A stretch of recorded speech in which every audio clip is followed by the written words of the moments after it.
बिस्मिल्लाहिर्रहमानिर्रहीम। Welcome to Aspire online classes. Dear Aspirians, मैं उम्मीद करता हूँ आप लोग खैर वफ़ियत से हैं और अपनी अपनी स्टडीज़ को एंजॉय कर रहे हैं। आपकी बुक जिसमें हमने डिस्कस किया था उसका लेक्चर नंबर 1 के अंदर उसका पेपर पैटर्न्स, बोर्ड में पेपर किस तरह आएगा, कौन से शॉर्ट क्वेश्चंस के पोर्शन होंगे और कौन से लॉन्ग क्वेश्चंस और कैसे एमसीक्यूज़ और कितने मार्क्स के एमसीक्यूज़ आएंगे। ओके और साथ ही हमने डिस्कस किया था हमारा सिलेबस। आपको पता है जो हमारी बुक 2 है वो 14 चैप्टर हैं। उसका चैप्टर नंबर 1 से लेकर चैप्टर नंबर 7 तक एक पोर्शन है, चैप्टर नंबर 8 से लेकर चैप्टर नंबर 14 तक उसका दूसरा पोर्शन है। पहले पोर्शंस के अंदर हम डेटाबेस पढ़ते हैं, दूसरे पोर्शंस के अंदर हम प्रोग्रामिंग पढ़ते हैं। तो प्रोग्रामिंग जो है वो चैप्टर नंबर 8 से स्टार्ट होती है जिसका नाम गेटिंग स्टार्ट विद सी है। राइट नाउ आपके सामने आपकी बुक खुली होनी चाहिए, चैप्टर नंबर 8 खुला होना चाहिए, गेटिंग स्टार्ट विद सी। वो हम आज डिस्कस करने लगे हैं। उसका कुछ इंट्रोडक्शन करवाऊंगा और साथ कुछ टेक्निकल बातें उसके अंदर हम डिस्कस करेंगे। ठीक है जी, तो चलते हैं हमारे लेक्चर के ऊपर। Chapter number 8 introduction to programming. And जो बुक पे इसका नाम है अगर आप वो देखें तो वो होगा जी गेटिंग स्टार्ट विद सी। ठीक है, तो ये सी क्या है बेटा? सी जो है ये प्रोग्रामिंग लैंग्वेज है। अब आप लोगों को ये टर्म्स जो हैं ये मैंने क्लियर करवानी पहले ताकि आप लोगों को समझ आ सके कि प्रोग्रामिंग है क्या और प्रोग्रामिंग लैंग्वेज क्या। चलते हैं जी नेक्स्ट पॉइंट के ऊपर। द वेरी फर्स्ट थिंग जो है वो what is programme. Chapter number 5 और चैप्टर नंबर 1 आपकी फ़र्स्ट ईयर की बुक का, उसके अंदर आपने सॉफ्टवेयर्स के बारे में पढ़ा था। तो इसी प्रोग्राम को हम दूसरे लफ्ज़ों में सॉफ्टवेयर भी कहते हैं। ये क्या है? ये सेट ऑफ इंस्ट्रक्शंस हैं, सेट ऑफ इंस्ट्रक्शंस है। यहाँ से देखें ज़रा, set of instructions given to computer to perform particular specific task is called program. फ़र्ज़ करें आपने उर्दू टाइप करनी है तो आपको इंस्टॉल करना पड़ेगा जी इन पेज। ठीक है, लेट्स सपोज आपने पेंट है तो आपको 3D पेंट इंस्टॉल करना पड़ेगा। लेट्स सपोज आप लोगों ने कोई डॉक्यूमेंट्स कंपोज करना है तो आपको नोटपैड चाहिए, या आपको दूसरे लफ्ज़ों में आपको कहते हैं वर्ड प्रोसेसिंग चाहिए या वर्ड प्रोसेसर चाहिए, या आप लोगों को जनाब वर्ड पैड चाहिए। ठीक है, ये सारी वो एप्लीकेशंस हैं, ये सारे वो सॉफ्टवेयर जो हमें रिक्वायर्ड हैं हमारे डॉक्यूमेंट्स को कंपोज करवाने के लिए। तो आपने जिस तरह का ऑपरेशन परफॉर्म करना है, जिस तरह की आपकी रिक्वायरमेंट्स हैं, you have to install that particular software in the computer first, then you can perform task, right? तो इसको इसीलिए इसको हम कहते हैं सेट ऑफ इंस्ट्रक्शंस। तो प्रोग्राम की स्ट्रेट फॉरवर्ड जो डेफिनेशन है वो है set of instruction given to computer to perform particular और स्पेसिफिक टास्क। उसकी एग्जांपल मैंने आपको दे दी, ये हमारी रिक्वायरमेंट्स के ऊपर होता है। आपने कोई ऑडियो सॉन्ग प्ले करना है तो आप उसके लिए ऑडियो प्लेयर लगाएंगे, वीडियो सॉन्ग प्ले करना है तो आपको वीडियो प्लेयर लगाएंगे। तो जिस तरह, क्योंकि ये मशीन है आपको इसकी लर्निंग करवानी है, और इसकी लर्निंग आप किस तरह करवाते हैं? सेट ऑफ इंस्ट्रक्शन से। तो जो वो .exe फाइल आप एग्जीक्यूट करवा के सॉफ्टवेयर इंस्टॉल करते हैं वो बेसिकली मशीन के लिए इंस्ट्रक्शंस ही होती हैं कि जनाब अब देखें ना, वर्ड के अंदर हम जब ए प्रेस करते हैं तो ए ही लिखा जाता है, लेकिन जब हम इन पेज के अंदर ए प्रेस करते हैं तो अलिफ लिखा जाता है। क्यों? क्योंकि हमने मशीन को लर्निंग करवा दी कि जब ये वाला सॉफ्टवेयर चल रहा हो तो इस बटन का ये मतलब होगा, और अगर ये सॉफ्टवेयर चल रहा हो तो इस बटन का ये मतलब होगा। तो बेसिकली वो इंस्ट्रक्शंस ही कंप्यूटर फॉलो कर रहा होता है। तो ये आप लोगों को सबसे पहले इसकी ओल्ड जो टर्म है वो प्रोग्राम है, न्यू टर्म इसकी जो है वो सॉफ्टवेयर है। ये क्लियर हुआ। हम चलते हैं हमारे दूसरे पॉइंट के ऊपर, point 1। This one is point 2 which is who is programmer. तो इसका जो लेटेस्ट नाम है वो बच्चों है सॉफ्टवेयर इंजीनियर। इसको हम क्या कहते हैं? Software engineer. ठीक है, ये कौन होता है? ये पर्सन है, वो पर्सन जो राइट करता है, लिखता है, बनाता है, जो कोडिंग करता है। ठीक है, वर्ड क्या है? वर्ड है कोडिंग। ठीक है, जो कोड लिखता है इस प्रोसेस को हम कोडिंग कहते हैं। आप लोगों ने फर्स्ट ईयर में सिस्टम डेवलपमेंट लाइफ साइकिल पढ़ा था, उसमें डिज़ाइनिंग के बाद आपने कोडिंग का वर्ड देखा था। तो जिसमें आपके टीचर ने आपको पढ़ाया था कि कोडिंग जो है वो बेसिकली लैंग्वेजेस को यूज़ करके कोड लिखना होता है। इस प्रोसेस को हम कोडिंग कहते हैं। जो कोडिंग करता है बेटा उसको प्रोग्रामर कहते हैं, या इन अदर वर्ड उसको हम सॉफ्टवेयर इंजीनियर कहते हैं। ये स्टोरी क्लियर हुई। हम चलते हैं पॉइंट नंबर 3 के ऊपर। What is programming? Yes, point number 3, programming क्या है? प्रोग्रामिंग बेसिकली एक ऐसा स्किल है जिसमें एक प्रोग्रामर सेट ऑफ इंस्ट्रक्शंस को लिखता है। उस स्किल को, उस टेक्निक को हम प्रोग्रामिंग कहते हैं। तो इसकी डेफिनेशन देखिए, programming is a skill in which programmer right the code, या आप लिख लें programming is a skill in which programmer actually code the instructions, ठीक है, कुछ भी आप लिख सकते हैं इसके ऊपर। There is different word use in this particular definitions. तो प्रोग्रामिंग एक स्किल है, एक टेक्निक है जिसमें हम लैंग्वेजेस को यूज़ करते हैं। कंप्यूटर की डिफरेंट किस्म की लैंग्वेजेस हैं जिनको हम यूज़ करते हैं, और यूज़ करने के बाद हम हमारा जो प्रोग्राम होता है वो प्रॉपर वो प्रोग्राम लिखते हैं, प्रॉपर उसका कोड करते हैं, और फिर मशीन उसको फॉलो करती है। इसको हम प्रोग्रामिंग कहते हैं। और आपको पता है प्रोग्रामिंग की जो न्यू टर्म है उसको बेटा हम कहते हैं सॉफ्टवेयर इंजीनियरिंग। क्या कहते हैं? Software engineering. तो software engineering basically is a term, is the alternate of programming. Okay, उसके बाद हम चलते हैं what is programming languages. Yes, ये सेट ऑफ लेक्सिकल स्टेटमेंट होती हैं जो कि प्रोग्राम लिखने के लिए इस्तेमाल होती हैं, उनको हम प्रोग्रामिंग लैंग्वेजेस कहते हैं। फर्स्ट करें, आपने किसी से इंग्लिश में बात करनी है तो आपको इंग्लिश लर्न करवानी पड़ेगी। इसी तरह जब आप कंप्यूटर से बात करना चाह रहे हैं तो आपको पहले कंप्यूटर की लैंग्वेज को लर्न करना पड़ेगा, फिर हम उसमें सेट ऑफ इंस्ट्रक्शन लिखेंगे। अगर आप ये काम नहीं कर सकते तो मतलब आप प्रोग्रामर नहीं हैं, आप सॉफ्टवेयर इंजीनियर नहीं हैं। और अगर आप नहीं हैं तो then you can not perform any kinds of coding actually. तो आप लोगों को जब कोडिंग करनी है तो उसके लिए आपको प्रोग्रामिंग लैंग्वेजेस की लर्निंग करनी पड़ती है। आपको पहले खुद लैंग्वेज जो है उसको कंपाइल करना, उसको लिखना, उसके अंदर कोड लिखना सीखना पड़ता है, उसके स्ट्रक्चर्स, उसकी अप्रोचेस, उसके ग्रामेटिकल रूल्स, जिनके लिए मैंने एक स्ट्रेट फॉरवर्ड एक टर्म यूज़ की, लेक्सिकल स्टेटमेंट्स। ठीक है, तो ये लेक्सिकल स्टेटमेंट असल में वो स्टेटमेंट्स हैं जिनके ज़रिए से हमारी प्रोग्रामिंग लैंग्वेजेस बनी होती हैं। मतलब उसके ग्रामेटिकल रूल्स होते हैं, कुछ उसके लॉजिकल रूल्स होते हैं, कुछ उसके ऑपरेटर्स होते हैं, कुछ उसके आइडेंटिफायर्स होते हैं, कुछ उसके वेरिएबल्स होते हैं, कुछ उसके कांस्टेंट होते हैं, कुछ उसके अंदर हम लोग डेटा टाइप्स यूज़ करते हैं, कुछ हम उसके अंदर ऑपरेटर्स और ऑपरेटर्स की डेफिनेट टाइप्स जो डेटा स्ट्रक्चर्स हैं वो यूज़ करते हैं, हम उसके अंदर पॉइंटर यूज़ करते हैं। एक लंबी लिस्ट है जो मिल के एक लैंग्वेज बनाती है। तो एक लैंग्वेज कई चीज़ों का कॉम्बिनेशन। आप अपनी उर्दू लैंग्वेज की एग्जांपल ले लीजिए, उसमें अली बे पे है, ग्रामेटिकल जिसको ग्रामर कहते हैं वो है, उसके अंदर हिजे हैं, हरूफ हैं, उसके अंदर जनाब मुतज़ाद अल्फाज हैं, उसके बाद मुतरादिफ अल्फाज हैं। तो कई चीज़ें जो मिल के एक लैंग्वेज बनी हुई है। इसी तरह जो आपकी कंप्यूटर की लैंग्वेज है वो भी कई स्टेटमेंट्स का, तो इसीलिए बस उसके साथ आप ये समझ लें कि मैंने एक वर्ड लगा दिया लेक्सिकल स्टेटमेंट। उन तमाम लाइनों को हम लेक्सिकल स्टेटमेंट कहते हैं जो आपस में कंबाइन होती हैं और कंबाइन होकर एक लैंग्वेज बन जाती है हमारे पास। ठीक है, तो इन लैंग्वेजेस को फिर हमने इनकी वर्किंग की वजह से डिवाइड किया डिफरेंट लेवल्स के अंदर। आप ऐसे कह लें, ये डायग्राम आप देखें, आप कह लें जी प्रोग्रामिंग लैंग्वेज। ठीक है,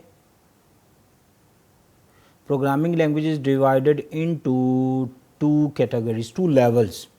एक हमारे पास होता है जी लो लेवल और एक हमारे पास होता है जी हाई लेवल। इन दोनों में बच्चों कॉमन बात, मैं रिपीट करता हूँ, इन दोनों में कॉमन बात, ये दोनों ही कंप्यूटर की लैंग्वेज हैं। ठीक है, ये जो लो लेवल है ना, ये अगर मैं अपनी एब्स्ट्रैक्शंस की बात करूं, अगर मैं अपने लिंक की बात करूं, तो मेरा जो लिंक इसके साथ होगा वो अगर एब्स्ट्रैक्शंस की बात करें तो एब्स्ट्रैक्शन मेरी इसके ऊपर हाई होगी। ठीक है, लेकिन लिंक मेरा इसके ऊपर जो है वो लो होगा। मुझे वो क्यों? क्योंकि मेरा कंट्रोल इसके ऊपर नहीं है। तो जो हाई लेवल लैंग्वेजेस होती हैं वो आपको हाई एब्स्ट्रैक्शन जो होती हैं वो प्रोवाइड करती हैं। मसलन टेक्निकल वर्ड है, मैं आपको थोड़ा इसमें एलेबोरेट कर दूं। ये वाली लैंग्वेज मुझे आसानी से समझ नहीं आती, और ये वाली जो लैंग्वेजेस हैं तो ये कंप्यूटर की ही, बट मैं इनको आसानी से अंडरस्टैंड कर सकता हूँ, मैं इनको आसानी से समझ सकता हूँ। इसको हम कहते हैं ये हाई लेवल लैंग्वेजेस। तो मैं अब इनको डिफ़ाइन करता हूँ वन बाय वन। तो पहले हम पढ़ेंगे लो लेवल लैंग्वेजेस, दिस वन, ये पोर्शन, और दूसरी हमारे पास है हाई लेवल लैंग्वेज, ये दो पोर्शन है। ठीक है, तो इसमें आप देखिए वो कहते हैं द इमेज। अब ये इमेज जो है ना, ये बेटा नेक्स्ट स्लाइड्स के ऊपर है, ये ज़रा देखिए। आपके पास पहले हार्डवेयर, ये आपका कंप्यूटर है। जो मशीन लैंग्वेज होती है ये स्ट्रेट फॉरवर्ड लिंक होती है आपके हार्डवेयर के साथ। ओके, उसके बाद असेंबली, अगर आप गौर करें तो ये लेस एब्स्ट्रैक्शन है इसके ऊपर, और ये जो है ये तो बिल्कुल ही एंड पे चलेगी। इसमें जो कंट्रोल होता है वो ज़्यादा होता है और एब्स्ट्रैक्शंस कम है। असेंबली लैंग्वेज के ऊपर आपका 50-50 कंट्रोल होता है, और मशीन लैंग्वेज के ऊपर आपका ज़ीरो कंट्रोल होता है, क्योंकि ये हम इसको यूज़ कर सकते हैं बट इसकी लर्निंग, इसके अंदर कोड लिखना वो बहुत ज़्यादा मुश्किल है और बहुत ज़्यादा टाइम कंज्यूमिंग है। ठीक है, तो हम टर्म्स को समझते हैं। अब ये डायग्राम आपके सामने, अब हम इसकी डेफिनेशन करते हैं। कहते हैं जी ये डिस्क्राइब करता है abstraction level from the hardwares. ठीक है, वो कहते हैं जी ये हार्डवेयर है। हार्डवेयर मीन आपका कंप्यूटर। ठीक है, ये आपका कंप्यूटर है जिसको हम हार्डवेयर कहते हैं। अब हमने इसके डिफरेंट लेवल्स पढ़े हैं। मसलन ये हमारे पास जो मशीन लेवल है वो उसकी एब्स्ट्रैक्शन, फिर इसकी एब्स्ट्रैक्शन, फिर this one and this one, ये असल में हाई लेवल ही हैं जिसकी ये एब्स्ट्रैक्शन है। वापस चलते हैं। As we can observe from the below image that the machine language provide no abstractions, assembly language provide less, and where high level languages provide higher level of abstractions. क्योंकि इसकी understanding जो machine की है वो हमारे पास नहीं है, तो हमारे पास एब्स्ट्रैक्शंस, हमारा कंट्रोल नहीं है। इसका जो कंट्रोल है वो मिड होता है और इसका हायर कंट्रोल होता है। एज ए सॉफ्टवेयर इंजीनियर जो लैंग्वेज आपने सीखनी होती है बेटा, वो आप हाई लेवल सीखते हैं, आप लो लेवल नहीं सीखते, या आप असेंबली लेवल या मशीन नहीं सीखते। क्यों? क्योंकि ये दोनों टाइम कंज्यूमिंग और काफ़ी मुश्किल हैं। हम इसके अंदर कोड लिख तो सकते हैं लेकिन वो टाइम कंज्यूमिंग बहुत होता है, प्रॉब्लम बहुत जनरेट करता है। ठीक है, हम आगे चलते हैं। उसके बाद हमारे पास जो ये हमारे पास हाई लेवल लैंग्वेजेस की बात होगी। उसके बाद ये हमारे पास लो लेवल लैंग्वेजेस हैं। ठीक है, तो लो लेवल लैंग्वेज की बात करते हैं। कहते हैं the low level languages is a programming language that provide no abstraction from the hardware and it is present into zeros and ones forms. ठीक है, ये सारी की सारी instruction which are that machine instruction, जिनको हम machine instructions कहते हैं। The languages that come under this categories are machine language and assembly language. मैं इसकी डायग्राम वो दोबारा से बनाता हूँ। ये हमारे पास आ गई बेटा programming languages. Programming languages is further divided into two types. एक आप लोगों के पास आ गई लो लेवल और एक आपके पास आ गई हाई लेवल। ठीक है, और जो लो लेवल है ये फर्दर डिवाइडेड टू ग्रुप्स में। एक बेटा होती है मशीन और एक होती है हमारे पास असेंबली। स्ट्रेट फॉरवर्ड जो कंप्यूटर की हैं ये सारी कंप्यूटर की लैंग्वेज, बट वो लैंग्वेजेस जिनको कंप्यूटर 100% अंडरस्टैंड करता है वो मशीन लैंग्वेज है। और ये जो ज़ीरोज़ एंड वन वाली बात हो रही है वो मशीन लेवल की बात हो रही है।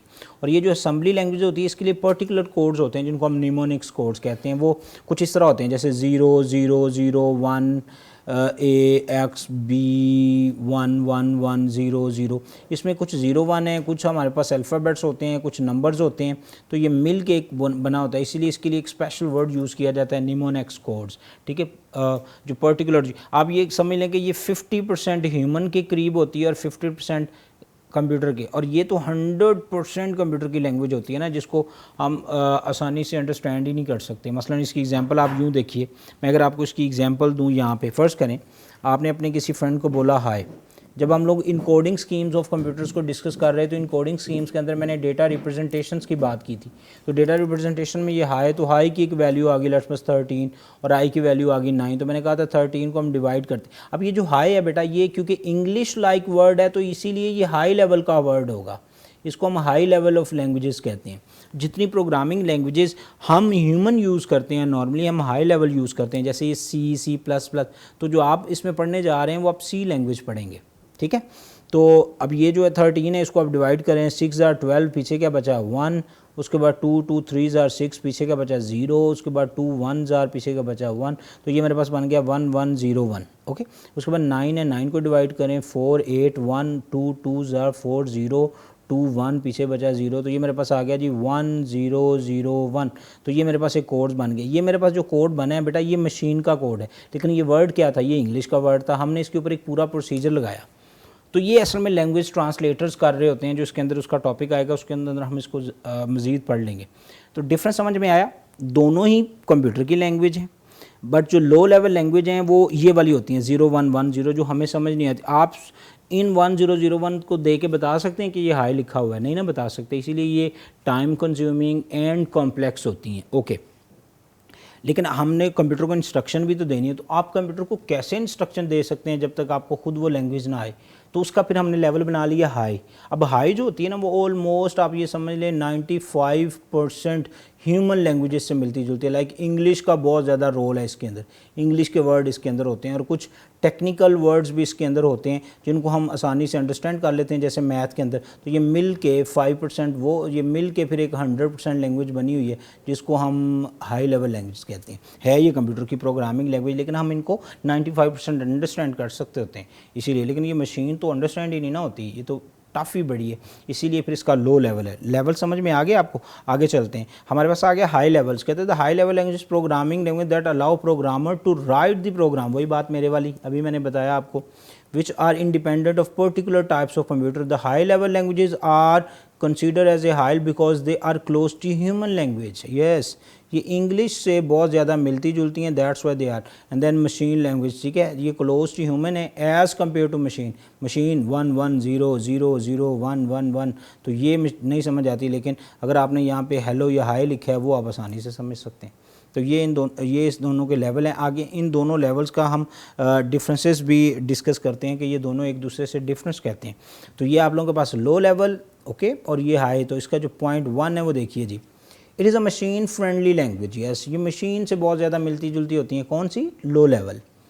And the computer understand the machine language which is present by zeros and ones, already I told you.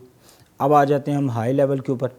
It is user friendly, human friendly, हम यूज़र हैं, हमारा फ्रेंडली है, हम प्रोग्रामर है, हमारे लिए फ्रेंडली है ये। Language that written in simple English like words, this terms actually, and which can be easily understood by the humans, ठीक है, आप बड़ी आसानी से उसको अंडरस्टैंड कर सकते होते हैं। तो ये एक टर्म इसके अंदर आगे डिफरेंस समझ में आया। दूसरा डिफरेंस देखते हैं जी, number 2, the low level language takes more time to execute. इनको अगर आप बनाना चाहते हैं, इनमें अगर आप कोड लिखना चाहते हैं तो आपको ज़्यादा, मैंने शुरू में बताया था टाइम कंज्यूमिंग, वो इसी वजह से। It execute at a faster pace, ठीक है, ये बड़ी स्पीड के साथ बड़ा फास्टली आप इसके अंदर इंस्ट्रक्शन लिख सकते हैं। Point number 3, it require the assemblers to convert the assembly code into the machine codes, ठीक है। आप अगर वापस चलें मेरे साथ, तो मैंने आपको बताया था कि ये जो आपके पास लो लेवल लैंग्वेजेस हैं वो फर्दर डिवाइडेड हैं 2 डिफरेंट लैंग्वेजेस के अंदर, एक असेंबली लैंग्वेज, एक मशीन। तो अगर असेंबली के अंदर भी आपने कोड लिखा, क्योंकि वो 50% है, तो आपको असेंबलर, एक लैंग्वेज ट्रांसलेटर होता है, वो चाहिए होता है जो उसको कोड को मशीन में कन्वर्ट करता है। ये लैंग्वेज ट्रांसलेटर्स का एक पूरा टॉपिक है जो हम इंशाल्लाह नेक्स्ट क्लास में देखेंगे। उसके बाद आगे चलते हैं जी। ये क्या है जी, इट रिक्वायर्ड कंपाइलर। अब कंपाइलर एंड असेंबलर दोनों लैंग्वेज ट्रांसलेटर हैं जो उस लैंग्वेज को कन्वर्ट करती है किसके अंदर, मशीन कोड के अंदर। क्योंकि ये तो 95% ऑलमोस्ट ह्यूमन से क्लोज होती है, तो कंप्यूटर तो उसको अंडरस्टैंड नहीं ना करता, फिर एक ट्रांसलेटर हम दरमियान में बैठाते हैं जो इधर की बात सुन के उधर और उधर की बात सुन के उधर ट्रांसलेट करता है। ओके, नंबर 4 पे आते हैं जी। Machine code can not run on all the machine, so that is not a portable language. ये हर तरह की कंप्यूटर मशीन के ऊपर नहीं चल सकती, क्योंकि हार्डवेयर स्पेसिफिकेशंस होती हैं और अकॉर्डिंग टू दी हार्डवेयर ये इसकी नेचर चेंज होती है, इसीलिए ये पोर्टेबल नहीं है, ठीक है। और हाई लेवल लैंग्वेज जो होती है ये डिफरेंट प्लेटफॉर्म्स के ऊपर काम कर सकती होती हैं, इसलिए ये पोर्टेबल लैंग्वेजेस होती हैं। ओके, 5 जो नंबर पॉइंट 5 है वो डिस्कस करते हैं।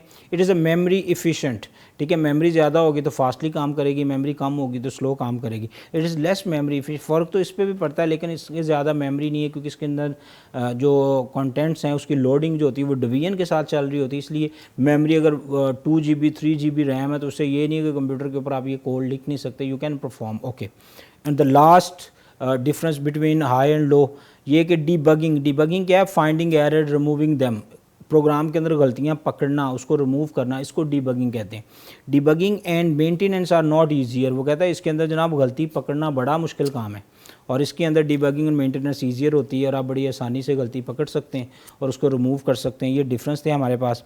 होप सो आप लोगों को लैंग्वेजेस, उनके हाई और लो, और उनके जो पर्टिकुलर डिफरेंस है वो व्हाट इज़ प्रोग्राम, वो what is programming, what is programming languages और उनके लेवल, ये सारी चीज़ें क्लियर होगी होंगी। अपना बहुत सारा ख्याल रखिए। अल्लाह हाफिज़।